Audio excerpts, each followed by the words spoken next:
ሮዛ በሌላ ተንኮል ተመልሳለች። የዴቭን ትኩረት ለመሳብ እንግዲህ ሆዴን አሞኛል ብላለች። ወይም በትክክለኛው ታማ ከሆነ ልጇን ታጣለች ማለት ነው።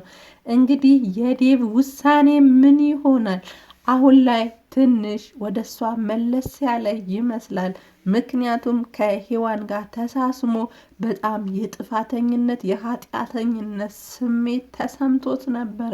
ሔዋንም ትክክለኛ ነገር አላደረግንም፣ ቦታና ጊዜ መምረጥ ነበረብን ብሎ ሲላት እኔ ከአንተ ጋር የማደርገው ነገር የትም መቼም ቢሆን ለእኔ ችግር የለውም። ምክንያቱም አንተነህ እንዋደዳለን፣ እንፋቀራለን እና ብናደርግስ ምንድን ነው ጥፋቱ ብላው ነበረ። እሱ ግን እኔ እኮ ትዳር ያለኝ ሰው ነኝ እና ከትዳሬም ልጅ እየተጠባበኩ ያለው ሰው ነኝ ሲላት ሔዋን በጣም ተበሳጭታ አሁንም ወደኋላ መመለስ ትፈልጋለህ ወይ? ከሮዛ ጋር ያለህን ግንኙነት መቀጠል ትፈልጋለህ ወይ ብላ ስትለው አይም አውም አላላትም። ግን ልጁን በደስታና በጉጉት እየጠበቀ እንደሆነ ሲነግራት እሷን በጣም አኩርፋ እጁን መንጭቃው ስትሄድ የኔና የአንቺ ጊዜ እኮ ይመጣል ብሎ ሲላት የኔና ያንተ ጊዜ የሚባል የለም። ምናልባት ያን ጊዜ ስንጠባበቅ ወይ አንተ ወይ እኔ ላንኖር እንችላለን። የኔና ያንተ ጊዜ ማለት ዛሬ ነው። ዛሬ ያልተጠቀምንበትን ጊዜ መቼም ልናገኘው አንችልም እና በጊዜያችን መጠቀም አለብን ብለዋለች ማለት ነው። ሮዛ እንግዲህ ዴቭና ሔዋን ሲሳሳሙ አይታ ነበረ እና አይታም ፎቶ አንስታቸው ይህን ፎቶ አንድ ቀን ሊጠቅመኝ ይችላል፣ እኔ ብቻ አይደለሁም፣ ዴቭም እንግዲህ ውሽማውን ቤት አምጥቶ ያስቀመጠ ሰው ነው፣ እንዴት አታለለኝ፣ እንዴት በሱ ልታለል ቻልኩኝ ብላ ራሷን በጣም እየወቀሰች ነበረ። ምክንያቱም እሷ ከማንም በላይ ብልጥና ብልህ ሰው ነኝ፣ ማንም ሊደርስብኝ አይችልም፣ በተንኮልም በምንም እኔ በጣም ኃይለኛ ሰው ነኝ ብላ የምታስብ ሰው ናት። ከሷ በስተጀርባ ዴቭ ጓደኛው የድሮ ፍቅረኛውን የወንድሜ የጓደኛዬ እህት ናት ብሎ ማምጣቱ ለሷ እንግዲህ በጣም እንደ ሞኝ እንደታየችና እንደተታለለች እያሰበች ነው። እሷ የምታደርገው ነገር ለእሷ ምንም ጥፋት አይደለም፣ ወንጀልም አይደለም። ግን ሰዎች ላይ የምታደርገው ሰዎች ላይ የምትሰነዝረው የምትወረውረው ነገር ግን ለእሷ ፍትሃዊና ተገቢ ነገር ነው ብላ ታስባለች። እንግዲህ ሉሊትን ጋር ሄዳ ከዚህ በፊት ብዙ ነገር እንዳደረገቻት ማድረግ እንዳልነበረባት እሷን በብዙ ነገር ጠረጥራት እንደነበረ ግን የጠረጠረቻት አይነት ሰው ሳትሆን በሌላ በኩል እንደሆነች ይቅርታም ልታደርግላት እንደምትፈልግ ስትጠይቃት ሉሊት ያደረግሽኝን የሆነብኝን ነገር ሁላ ረስቼዋለሁ፣ ምንም ማስታውሰው ነገር የለም፣ ይቅርታ አድርጌልሻለሁ ብላታለች ማለት ነው። ግን የሆነውን ነገር ከዚህ በፊት የተፈጠረውን ነገር ስትነግራት አስቀድመሽ የሚመጣውን ነገር መጋፈጥ ነበረብሽ፣ እናም መንገር ነበረብሽ ብላ ስትላት ፈርቼ ነው ዴቭን አጣዋለሁ ብዬ እና ዴቭን በጣም እንደምትወደውና እንደምትፈልገው ነበረ እንግዲህ ለሉሊት ስትነግራት የነበረው። ግን በተቃራኒው ሮዛ ዴቭን ፈልጋው አትፈልገውም። ደግሞ መጀመሪያ ባህሪዋ ጥሩ አድርጋ በጣም ብልህና አስተዋይ ሴት መስላ ነበረ ዴቭን የቀረበችው። ግን እየቆየች ባህሪዋ በጣም እየተቀየረ ምን እየሆንሽ ነው? እቺ ሰይጣኗ ሮዛ አላቃትም፣ ይሄ ባህሪ ከየት አመጣሽ ብሎ በተደጋጋሚ ሲጠይቃት ነበረ። ከዚህ በኋላ እንደዚህ ነው መሆነው፣ ሁላችሁም ላይ ሰይጣን ነው መሆነው፣ የማታቋትን ሮዛ እንግዲህ ቀስቅሳችሁ አስነስታችኋታል። ስትዝትና ተንኮል ስታሴር ስታደርግ ነበረ ማለት ነው። እንግዲህ ሮዛ ሉሊት ላይ ያደረገችው ነገር የምር ተጸጽታ እናም ደግሞ ህሊናዋ ወቅሷት ሳይሆን እንግዲህ ሉሊትን ለሌላ ተንኮል ለሌላ ተልኮ እያዘጋጀቻት ነው። ምክንያቱም ዴቭ የሉሊት ቤተሰብ እሷም ከምትጨናነቅ እነሱም ደግሞ በስቃይና በሰቆቃ እዛ ከሚኖሩ የሮዛ እናት ቤት ሰጥቷቸው እንግዲህ እዛ እንዲኖሩ እንድጠይቅ ነግሯት ነበረ። እናም ያ ነገር ለማስቀረት ሉሊትን ወጥመድ ውስጥ ማስገባት ፈልጋለች።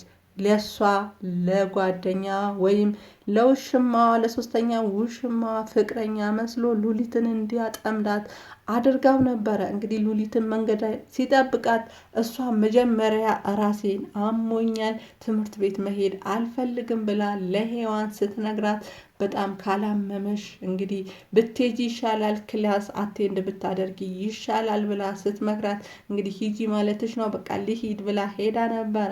እንግዲህ እሱ አካባቢ ስትደርስም ራሷን ስታወድቃ ነበረ።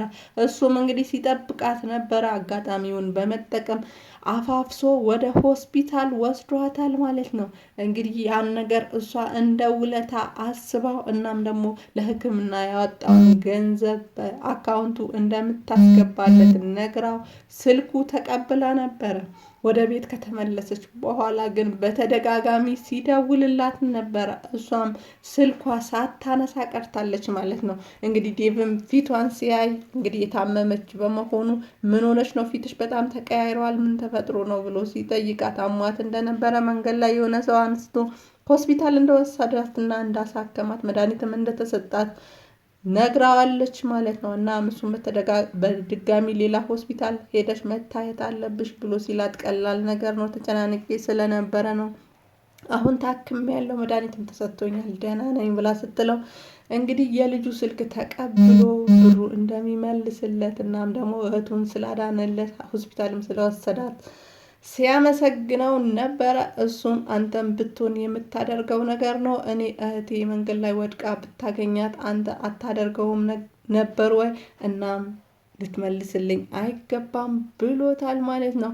እንግዲህ ሮዛም ወደ እሱ ጋር ስትሄድ እቅዱ እንደተሳካለት ሉሊትም አግኝቷት እንደነበረ የተፈጠረውን ነገር ሁሉ ሲነግራት እሷ እንደዋዛ ማየት እንደሌለበት እና ማጥመድ እንዳለበት አንተ በፍቅሯ መውደቅ ሳይሆን እሷ በአንተ ፍቅር መውደቅ ነው ያለባት እና እንደዛ መስራት እንዳለብህ ብላ ስትነግረው እሱም ግን ሮዛን ሚክዳት ይመስላል። ምክንያቱም ሉሊትን ንጹህ ልብ ንጹህ ማንነት ያላት ሰው ምንም ያልቆሸሸሽ ያልተነካካሽ ሲላት ነበር።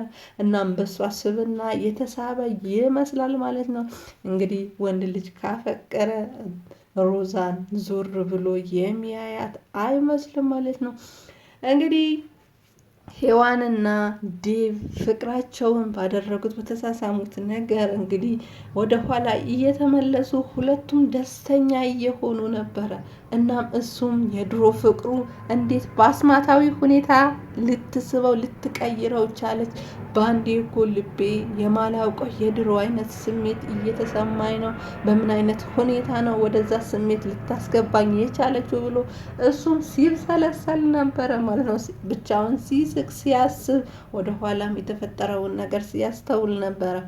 ሮዛም ልብሷ ቀያይራ ሆስፒታል አብራው ልትሄድ እንደሆነ ስትነግረው በጣም ደስተኛ ሆነሃል፣ ፈገግ ያልክ ነው፣ ብቻህን ምንድነው ደስተኛ ያደረገህ ነገር? ደስተኛ ሆነ ሳይክ በጣም ደስ ብሎኛል ብላ ስትለው አመሰግናለሁ ብሏታል ማለት ነው። እና ከዚህ በፊት ሆስፒታል እሱ የሚያውቀው ሰው እንዳለ እሱ ጋር ልትሄድ እንደሚገባ ሲነግራት እሱ የሚያውቀው ሰው ጋር ልሄድ አልፈልግም መሄድም አልፈልግም ብላው ነበር። እና አሁን አማራጭ ስታጣ ሆስፒታል አብረኸኝ ሂድ፣ ልጁ የኔ ብቻ ሳይሆን የአንተም ኃላፊነት መሆኑ ቆይቶ ገብቶኛል። ከዚህ በፊት እንግዲህ አብሬሽ ልሂድ ስልሽ እምቢ ብለሽኝ ነበረ ብሎ ሲላት አሁን ኃላፊነቱ የሁለታችንም እንደሆነ ገብቶኛል እና አብረሃኝ መሄድ የምትፈልግ ከሆነ አብረን እንሂድ ብለዋለች ማለት ነው። እናም እሱም እንግዲህ ናፍቄክ ልታፍቀኝ ከፈለክ ይህን ያክል ትርቀኛለህ ብዬ አስቤ አላቅም ነበረ። እናም ታቅፈኛለህ እናፍቅሃለሁ ብዬ ጠብቅ ነበረ ብላ ስትለው ውጪ ጠብቅሻለሁ ውጪ ነይ ብሎ ትቷት ወጥቷል ማለት ነው። እንግዲህ ማታም ባንቴሮ አምሽቶ ሳይመጣ ቀርቶ ሔዋን የተጨናነቀች እየመሰለች በሩን እያየች ነበረ። ምን ሆነች ነው ብሎ ዴቭ ሲጠይቃት ባንቴሮ ቆየ አልመጣም፣ ሰዎቹ ጥቃት እንዳያደርሱበት ፈርቼ ነው ብላ እንግዲህ ትኩረቷ ሁሉ ወደ እሱ ስታደርግ እሱ ምን ተፈጥሮ ነው ምን እየሆንሽ ነው ብሎ ቅናት ቢጤ ሲይዘው እሷም በጣም ቀንተሃል፣ ምን ሆነህ ነው ምን አስበህ ነው ብላ እንግዲህ አፍ ላፍ ተገጣጥመው ሲያወሩ ሮዛ ከች ብላ የእነሱን ሀሳብ ለመስረቅ የፈለገች ይመስላል። መጀመሪያም እንግዲህ በሀብትም በንብረትም በአይምሮም አንቺ ሁሉም ነገር የተሟላልሽ ሰው ነሽ። ሰው ቤት ጥገኛ ሆነሽ የምትቆይ ሰው አይደለሽም። ግን እዚህ ባልፈለግኩት ባልጠበቅኩት ሁኔታ ይህን ያክል ጊዜ ቆይተሻል ብላ ስትላት እንግዲህ በአጭሩ ውጪልኝ ማለት ነው ወይ ብላ ስትላት አዎ እባክሽ ከይቅርታ ጋር ብላ ነበረ ሮዛ። እናም ሔዋንም ይቅርታ አንቺም እኔም የዚህ ቤት እንግዳ ነኝ፣ አንቺ እንደዛም ማለት አትችይም ብላ አሳፍራታለች ማለት ነው።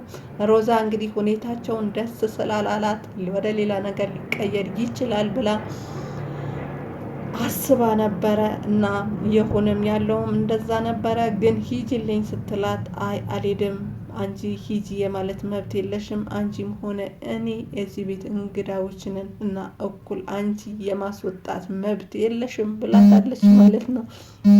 እንግዲህ ለምንድን ነው እዚህ የምትቆይው? ሌላ የምትቆይበት ምክንያት አለች ወይ ብላ ሮዛ ስትጠይቃት የምፈልጋቸው የምወዳቸው ሰዎች እዚህ ያሉ፣ እነሱ እዚህ እስካሉ ድረስ እኔ ሆቴል የመሆኑ ነገር አልታይሽ ቢለኝ ነው እዚህ የቆየሁት ብላት ነበረ። እንግዲህ የምወዳቸው የምፈልጋቸው ብላት ነበረ እና እኔም ከነዛ ሰዎች አለሁ ወይ ብላ ስትል አይ አንቺ ያለሽ አይመስለኝም ብላታለች ማለት ነው። እንግዲህ በስተመጨረሻም ሮዛ ሁለቱ አፍላፍ ገጣጥመው ሲያወሩ እሷ መታ ቁጭ ብላ ሆዴን አመመኝ ብላ ሆዷ ስትነካካ ነበረ። እነሱም ተደናግጠው ምን ሆንሽ? ተነሽ ሆስፒታል እንሂድ ምናምን እያሏት ነበረ።